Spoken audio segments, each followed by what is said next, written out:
Call to order the regular meeting of September 16th, 2019. Let's pledge to the flag. I pledge allegiance to the flag of the United States of America and to the republic for which it stands, one nation, under God, indivisible, with liberty and justice for all. Thank you for coming out tonight. Approval of vouchers. They've been reviewed and signed off on. Is there a motion? Make a motion. Is there a second? Second. All those in favor? Aye. Approval of minutes. These are for the August 19th, 2019 meeting. I didn't see any issues. If anyone else has any changes or subtractions. Is there a motion then to approve? A motion to approve the minutes? Is there a second? Second. All those in favor? Aye. Correspondence. Correspondence. We have a new program that's being instituted this year for Election Day by Putnam County. They're doing early voting, and there's little orange flyers here that the Board of Election dropped off so that what they're trying to do is avoid the big rush on Election Day. Because, I mean, not here, but you see, like, in New York City, people trying to vote, and there's lines around the building, and you know, it gets crazy, so they're trying to offset some of that by doing, I guess they start like basically a week early on the October 26th, Saturday, Sunday, and, you know, they're giving you more opportunities to get out and vote beforehand. So that's that bit of correspondence. Then Central Hudson, I had contacted them about a dangerous tree up on Healy Road. We heard back from them. They had their tree supervisor go out and look. Yes, it would take down power lines if it fell in the direction it's leaning.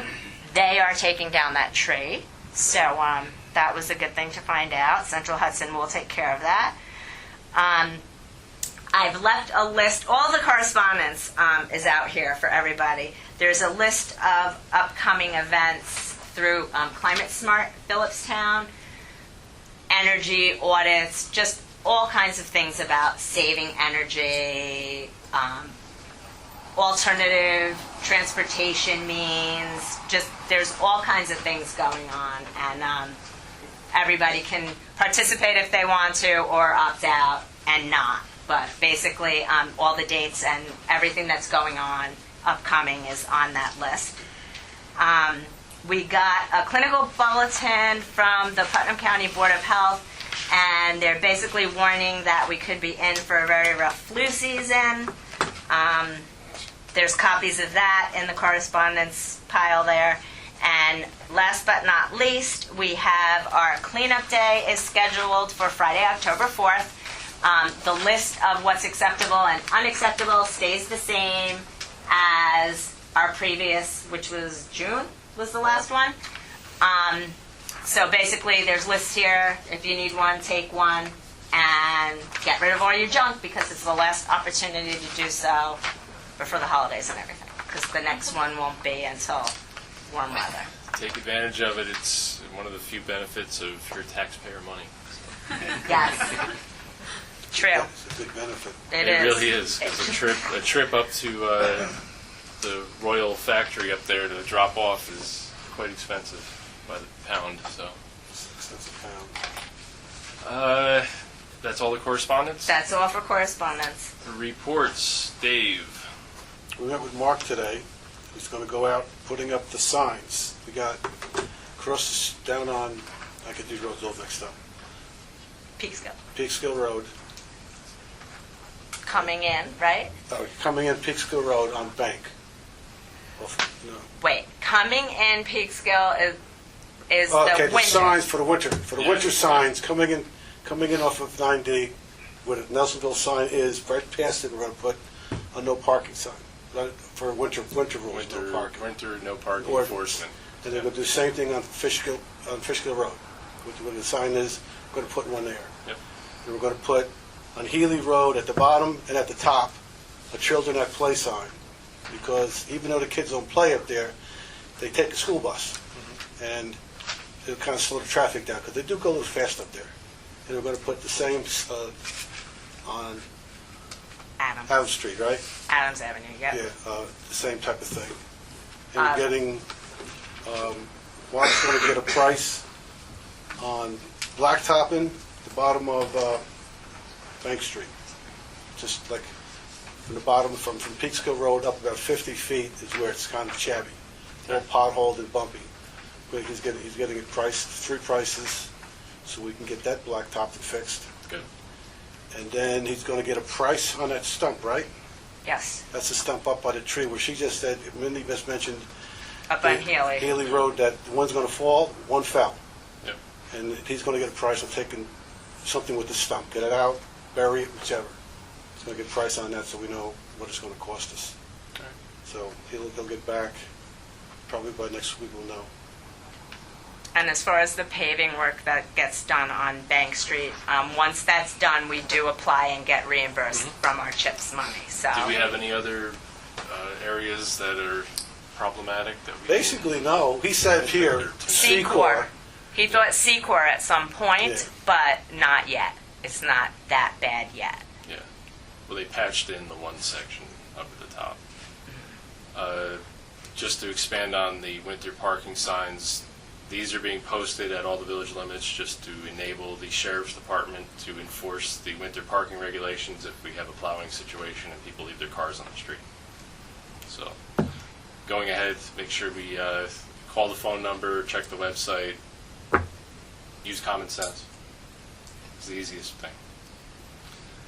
Because it will be enforced this year. Anything else? No, that's what we're going to do today, right? Did I miss anything with Mark? Nope. All right. All right. Chris? Okay, so earlier this month we had a workshop on the Greenway Grand Comprehensive Plan. We identified the Hudson River Valley Greenway Grant as a possible opportunity to do a comprehensive plan that would be including community input, but the first step is applying for either a Greenway community or a Greenway compact. We have already been designated as a Greenway community, so we are now going to be passing a local law and a reso to do so tonight even, to become a official compact community as well. So that opens up some opportunities for us to apply for a variety of grants, and that includes like community planning, public participation, open space protection, cultural and resource protection, natural resource protection, economic development, scenic resource protection. We're happy to have the opportunity. It's going to be a long ways away before we actually apply for anything and get everything underway, but this is the first step. Thank you. 7 and 8, are those supposed to be bullet marks under 6, or do you have? Do you want to update the state and water infrastructure grant? That was like the Part of it? No, they're separate items. So Okay. Lisa and I had attended.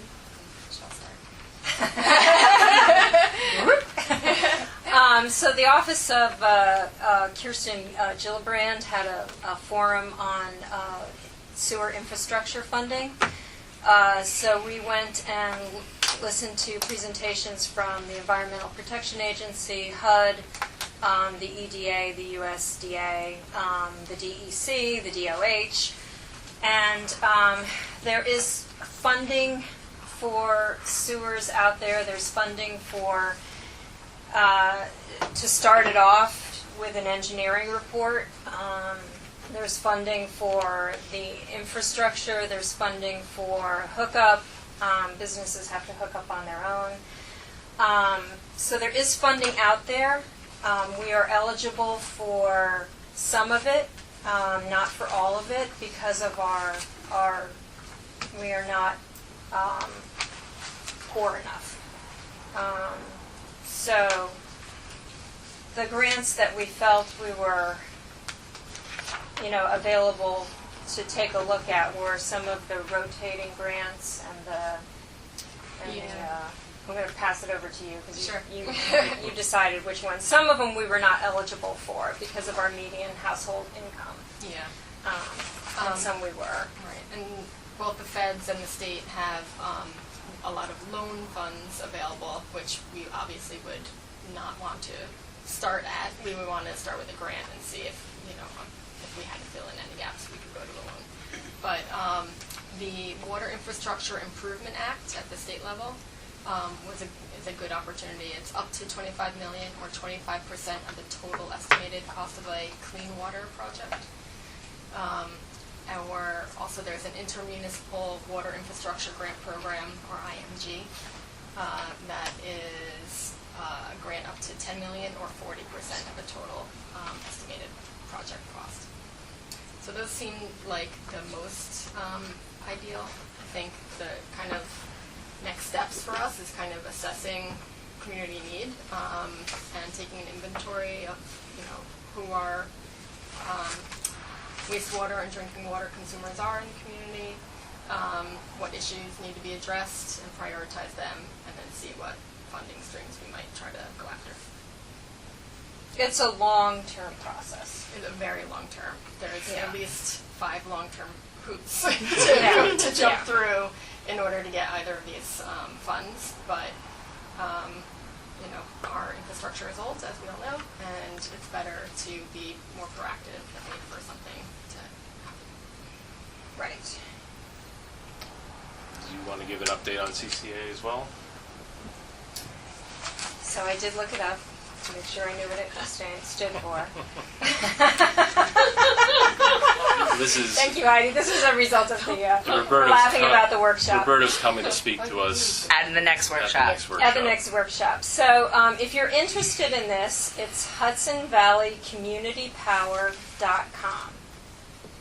And so Roberto is going to be speaking about this. It's the Hudson Valley Community Power is a community choice aggregation, or CCA, and the participating communities pool their local electricity demand in order to leverage collective buying power. The Beacon has adopted this resolution. Cold Spring has adopted this resolution. Roberto's going to come so he can answer questions at next month's workshop. The collective buying power is 100% renewable energy. The price is lower than Central Hudson. In Westchester, they also have started a renewable heating program and an electric car purchasing program. It's 100% New York State renewable energy, so it's energy that comes right from the state. It is, if the community decides to go this route, it is an opt-out. So if you don't want it, you have to opt out on your own. That's the only thing that I saw that was a negative. And that was the only issue that really popped up at Cold Spring as well, is people felt like they were forced into it in some way, but it is the simple opt-out if you don't want to do it. Yeah. So that's pretty much all there is. And it can be, yeah, that's it. So that's next, what is the date on that workshop again? I'm checking right now. It is October 9th. Ninth. The second Wednesday. Yeah, the Yes. 9th. And then the board meeting is on the 21st. Yes, so the next board meeting is on the 21st in observance of Columbus Day. But the workshop is on the 9th, and that's when Roberto Muller is going to make the So come with your questions. presentation. And maybe, Dub, we could put HudsonValleyCommunityPower.com on the website so people, if they're interested, could take a look at it ahead of time. And there was the slideshow that you guys brought back from Senator Gillibrand's meeting. I don't know Yes, if that was if you want to go worthwhile. through 127 slides. We can you post are a link welcome to it if to. you really want to. I will. Be on our best. There is great information in there. There It's is just great a lot of A lot of slides. PowerPoint. All right, so that's CCA. Agenda item number 9, a resolution to adopt the local Putnam County Pathways Compact. Okay, basically, we're 99% through this. The only part of this that we haven't touched on yet is the negative declaration for Putnam County Pathways local law, which basically is the resolution where the Village Board of Trustees, you all vote, the board filed an environmental assessment short form. I have it Exhibit A. The board deems the proposed local law to be an unlisted action pursuant to 6 NYCRR Part 617 and ordered that the SECRA environmental review shall be uncoordinated with other involved agencies.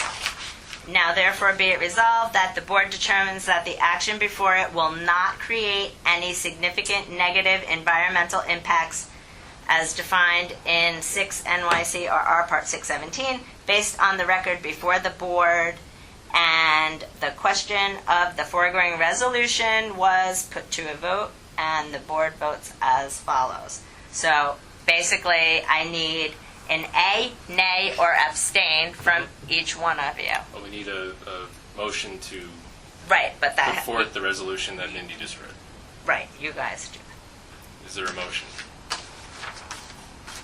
I'll put forth the motion. Is there a second? Second. All right.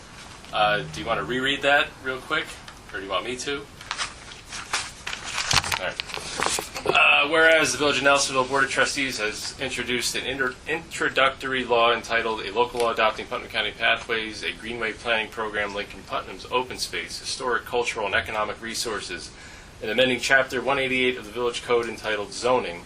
And whereas the board filed an environmental assessment form, EAF, annexed here to as Exhibit A, and the board deems the proposed law to be an unlisted action pursuant to 6 NYCRR Part 617. Boy, that's a mouthful. In order that the secret environmental review shall be uncoordinated with other involved agencies. Now, therefore, be it resolved that the board determines that the action before it will not create any significant negative environmental impacts as defined in 6 NYCRR Part 617 based on the record before the board and the EAF. And the question of foregoing resolution was duly put to vote, and the board voted as follows. Mayor Michael Bowman. Aye. Roll call. Dove. Aye. Dave. Otherwise, Lisa. Aye. Chris. Aye. By unanimous vote. By unanimous vote, the resolution passes. Okay. Cross that off Now the this list gets finally. filed with the State Department, and once it's filed, we're immediately become part of the compact, the Putnam County Compact. So, that's it. We passed our first law. Come on, Collins. Update on the audit timeframe. Okay, the audit will begin on October 22nd, and they're not sure exactly how many days they're going to need here physically, but we will have the audit report no later than December 15th. So it's going to take less than 4 weeks, and the official professional audit by the EFPR group will be completed. Great. Anything else from members of the board before I open it to the public? Any public comment? We are I don't want to jump the gun. We're probably going to go into executive session to discuss attorney-client privilege around the cell phone tower case. One question on the, as I understand it, you guys just voted for the seeker negative declaration on the Putnam Pathways Greenway participation, but did you years ago or earlier, or in your workshop or something, pass a resolution Wait, saying that you wanted to officially join the yes, pathway? yes. And when was that? Was that recently or was that years ago? July, I believe. Yeah, it was back in, when we were working with the consultants a little bit, we had started to Okay. do this. We can go back in the minutes Yeah, and find it. I can find it for you, Liz. Shoot me an email. Okay. Any other comment, questions? Mary Lou? I know Dove said she's going to attend the meeting. I'm just curious about what, we should maybe get involved with what Cold Spring is doing about the Airbnbs. I'm not a fan of some of the stuff Cold Spring does, so I don't want to become like Cold Spring. But I think it would be beneficial if we work together with Cold Spring, because if we don't do anything and Cold Spring does, they're gonna all just come up here. You know? I can definitely say that we all have eyes on what Cold Spring's doing.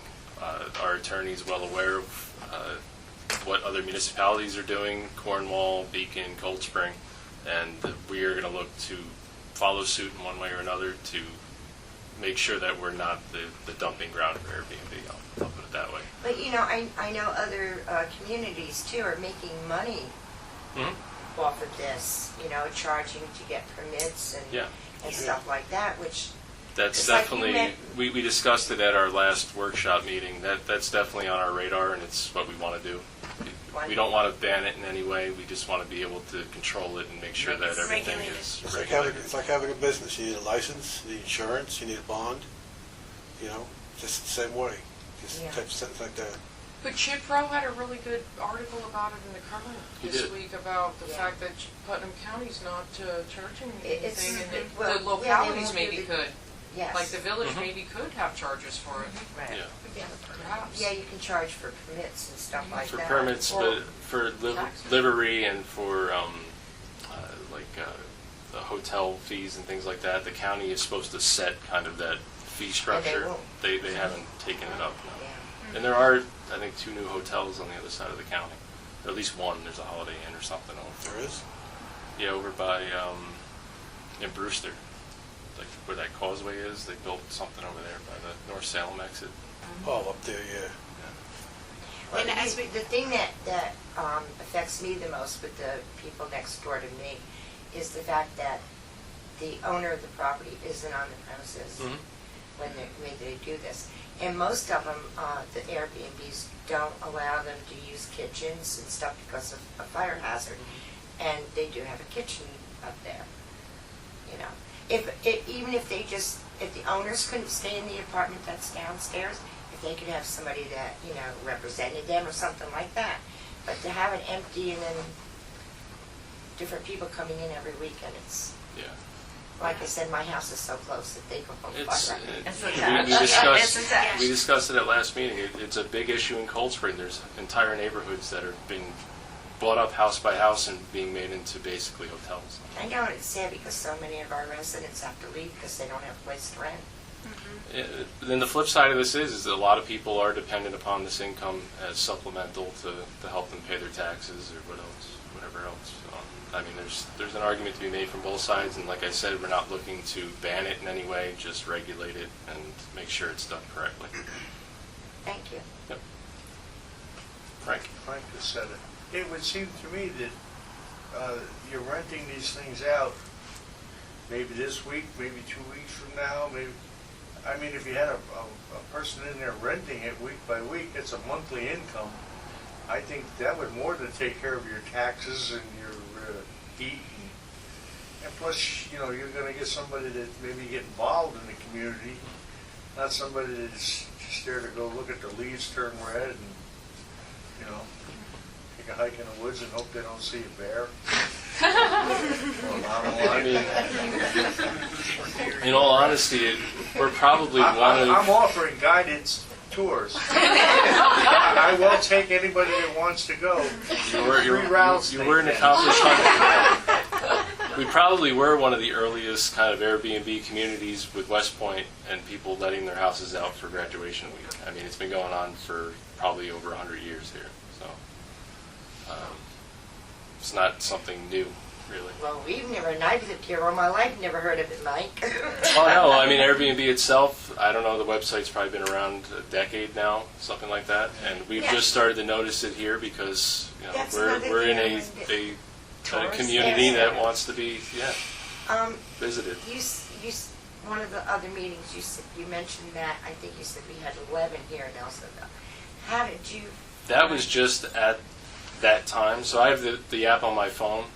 You can remove your home and put it on whenever. So whatever's listed there is only what's for rent on those dates that you're looking. Okay. So if somebody rents out your house for next weekend, it'll be off the site for next weekend. So I just happened to pull it up. And you saw those? Yeah. You know, another thing that we have to watch out for is a lot of these people put their address as Cold Spring, not Nelsonville. It has taken on kind of a like an undercover kind of feel to it, because some of the listings, they won't put an address. There's no exterior picture of the building, but you can still kind of gauge where it is through the views and through the windows. But even people are getting like, smart with that. And, yeah. Airbnb has created a portion of its website, though, where neighbors of units that are being rented out can complain directly to Airbnb. So I'll share that. Yeah, I Can you send Mary Lou the I'll send you. Or is it- Yes, send it to Amanda? I'll send it to Amanda. I don't because- have the phone and I don't Yeah. do any of that Yeah. stuff. I didn't know that, so yeah. Yeah. that's- Yes, send it to Yeah. Amanda. Yeah. Thank you. So I have a two-part question, I think two parts to follow up on that. So my understanding, based on a comment that I made at a meeting fairly recently about what the village regulation currently is, and it was Yes. posted in the paper, that we do have regulations We on the do. book that clearly state that what the people are doing when they rent out their entire home is against our regulations, Mhm. and that's correct. So Yes. the village is making a decision not to enforce that regulation. At this time, yes. The village is making a decision not to enforce or change the regulation that's on the books. No, I think we do want to amend. We want to amend it so that it is enforceable. Right now, other than sending the building inspector to these houses, I don't know how we prove that they're in violation unless, the building inspector stakes out the residents. And we don't want to get into that quagmire right now. And to be honest, the code, our village code, it's so vague. It doesn't even talk about short-term rentals. It just says rental of rooms. And so the way it's stated, it almost makes it sound like all rental units in the village would be against code. It was So we written at need- a time where people were renting out rooms to, like a flop house kind of thing. I mean, Yeah. In the 70s when the code was even before then. I mean, Probably it's before that. it's cobbled together from codes that predated that. Yeah. But we need to address it, and we need to amend it. So. Okay, thanks. And that, Peggy, Clement, thanks, Yeah. yes. I'm trying to call people by name, but I don't want to get names wrong. Joe. Joe Plummer. Earlier, Dave, you were saying about potholes, and I just have a question about that little strip on Cedar Street, right, right from Mountain Avenue to going into the school. That little piece of road is a disaster. But I don't know if it's Nelsonville, if it's Cold Spring, or That's whether Cold the Spring. school is That's Cold responsible Spring. for it. It's Cold That's a Spring. Cold Spring Village Street. Oh, it is, Yeah. okay. We crossed that path when I was on the board in Cold Spring because the mayor at the time had put boulders along the side and dumped them in the cemetery, so he had to remove them. So that's Well, good. they moved them. No, they got rid of them. Yeah, they originally. Actually, are they still there? They're out. Yeah, they are. They're out on the street now. Originally, they were in the cemetery to prevent Right, cars from they're parking at the there. very, very edge of Yeah, the road, yeah. yeah. But it's definitely a Cold Spring It Village is, Street. yeah. okay. And I think that was from a water line repair they did that kind of caused that divot down the middle of it or on the right.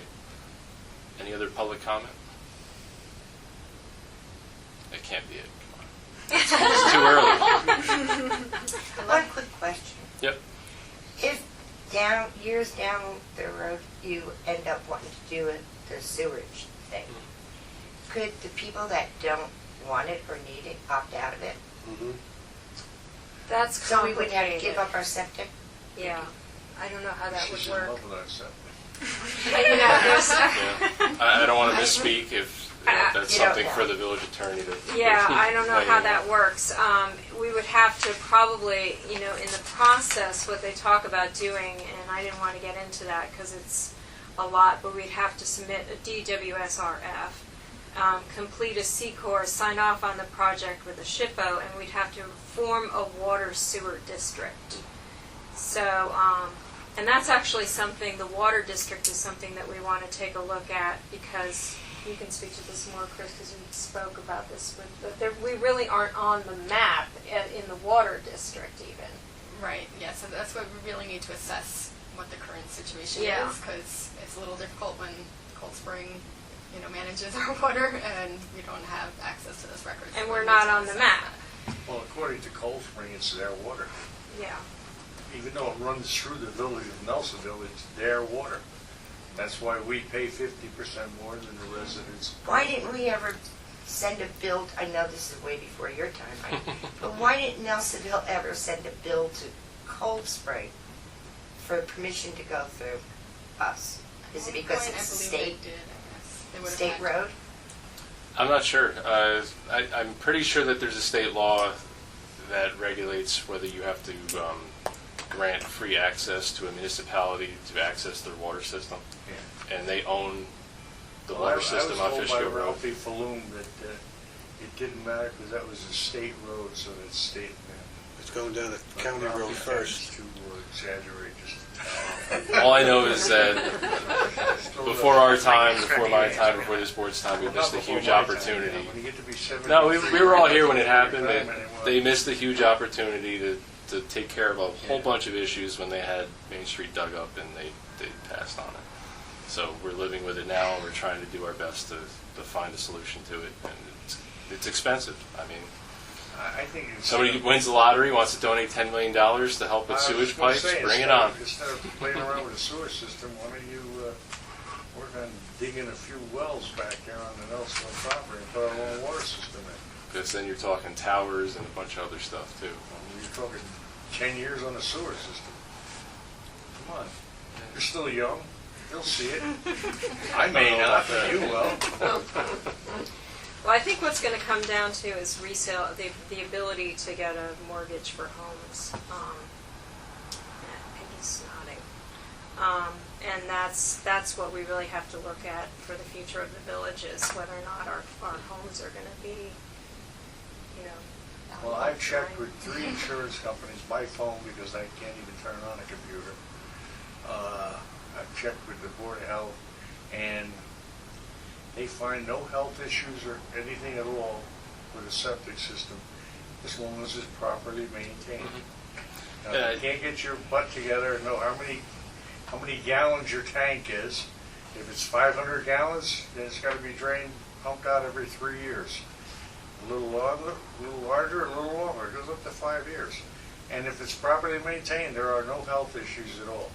No, I know. But, you know, That's we have in Allstate, many. that's Liberty Mutual, Yeah. and that's, I forget the other one.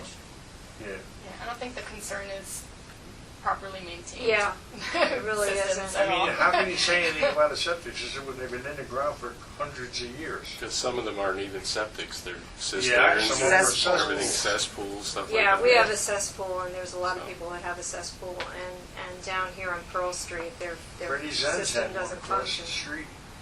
My God. And everything Couldn't works see the until bottom the of day it. that it doesn't, so. Yeah, But I mean, that shouldn't affect people selling their houses.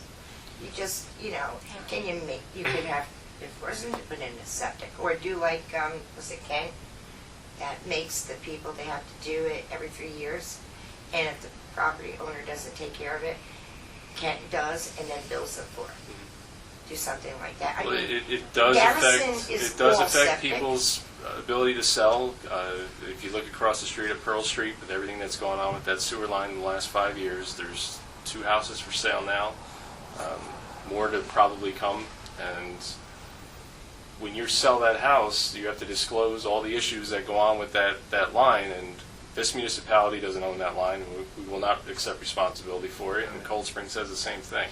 But it's still listed as a public sewer. But that's on because they people's- have to run the sewer line. No, they don't want If they still had their septic, It's they a- wouldn't have any problem. According to our village attorney, it is a private line that was installed by the residents 100 years ago. There you go. So And they it's- can't go over to septic. Right, once Yeah. you are on a sewer system, you cannot go back. So to answer your They're question, being whether set. we are going to force you to go on to it, Yeah. this is, We have they're all questions for every 3 years. legal minds above ours. So. The only We're problem is not I gotta dig it concerned up. about that. Anybody else? Do I have a motion to enter executive session? Motion to enter executive session. Is there a second? Second. All those in favor? Aye. We will come back out afterwards. No action is going to be taken in the executive session, but we'll come back to close the meeting afterwards. But ask everyone to please leave. Thank you. And thank you for the great turnout. This is really great, guys. Yeah. Yes, it is. That's Mr. Roadkill. Oh, nice. I know, isn't that cool? I know, we were in, Doesn't matter. Yes, recording. Reopening the meeting after executive session at 8:34. Is there a motion to adjourn? Motion to adjourn? Second. All those in favor? Aye.